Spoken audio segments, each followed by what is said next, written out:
ओशो 1931-1990 का जन्म मध्य प्रदेश के रायसेन जिले के कुचवाड़ा गांव में हुआ था। उनका असली नाम चंद्र मोहन जैन था। वे एक आध्यात्मिक गुरु और ध्यान के प्रशंसक थे। उनके उपदेशों ने लाखों लोगों को आत्मा की खोज में मदद की। ओशो के जीवन से जुड़ी कुछ खास बातें। ओशो बचपन से ही दर्शन में रुचि रखते थे। उन्होंने जबलपुर यूनिवर्सिटी से दर्शन शास्त्र की डिग्री ली थी। उन्होंने अलग अलग धर्मों और विचारधाराओं पर देश भर में प्रवचन दिए। उन्होंने ध्यान शिविर भी आयोजित किए। वे समाजवाद, महात्मा गांधी और रूढ़िवादी हिंदू धर्म के आलोचक थे। अमेरिका में उनके आश्रम खोलने के बाद उन पर कई आरोप लगे। 19 जनवरी 1990 को हार्ट अटैक की वजह से उनका निधन हो गया। पुणे के लाओ जू हाउस में उनकी समाधि बनाई गई है। अपने लाखों प्रशंसकों, शिष्यों और अनुयायियों के लिए वो सिर्फ ओशो थे।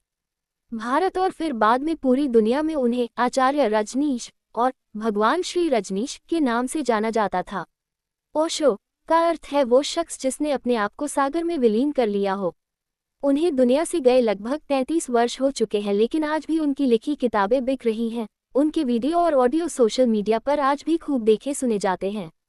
ओशो में लोगों की दिलचस्पी इसलिए भी जगी क्योंकि वो किसी परंपरा, दार्शनिक विचारधारा या धर्म का हिस्सा कभी नहीं रहे। 11 दिसंबर 1931 को मध्य प्रदेश में जन्मे ओशो का असली नाम चंद्रमोहन जैन था।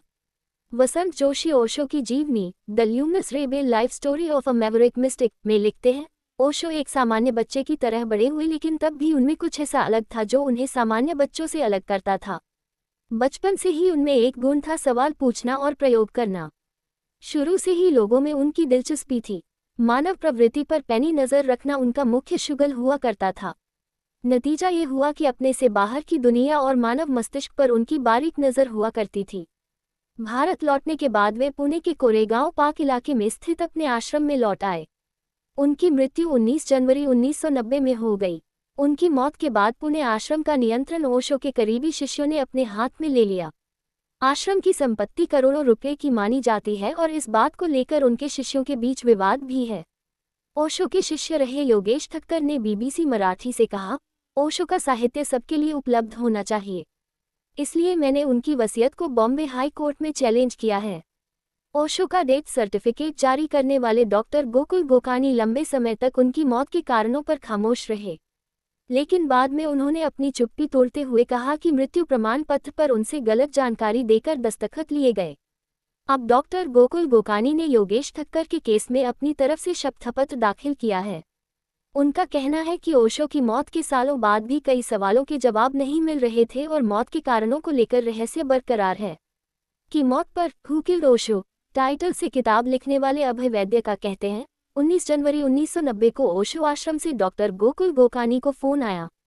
उनको कहा गया कि आपका लेटर हेड और इमरजेंसी किट लेकर आएं। डॉक्टर गोकुल गोकानी ने अपने हलफनामे में लिखा है, वहां मैं करीब 2 बजे पहुंचा। उनके शिष्यों ने बताया कि ओशो देह त्याग कर रहे हैं, आप उन्हें बचा लीजिए, लेकिन मुझे उनके पास जाने नहीं दिया गया।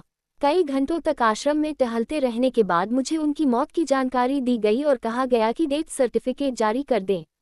डॉक्टर गोकुल ओशो की मौत की टाइमिंग को लेकर भी सवाल खड़े करते हैं। डॉक्टर ने अपने हलफनामे में ये भी दावा किया है कि ओशो के शिष्यों ने उन्हें मौत की वजह दिल का दौरा लिखने के लिए दबाव डाला। ओशो के आश्रम में किसी सन्यासी की मृत्यु को उत्सव की तरह मनाने का रिवाज था, लेकिन जब खुद ओशो की मौत हुई तो इसकी घोषणा के 1 घंटे के भीतर ही उनका अंतिम संस्कार कर दिया गया और उनके निर्वाण का उत्सव भी संक्षिप्त रखा गया था। ओशो की मां भी उनके आश्रम में ही रहती थी। ओशो की सचिव रही नीलम ने बाद में एक इंटरव्यू में उनकी मौत से जुड़े रहस्यों पर कहा था कि ओशो के निधन की सूचना उनकी मां को भी देर से दी गई थी। नीलम ने इस इंटरव्यू में ये दावा किया था कि ओशो की मां लंबे समय तक ये कहती रही कि बेटा Unhan tumhem maradala.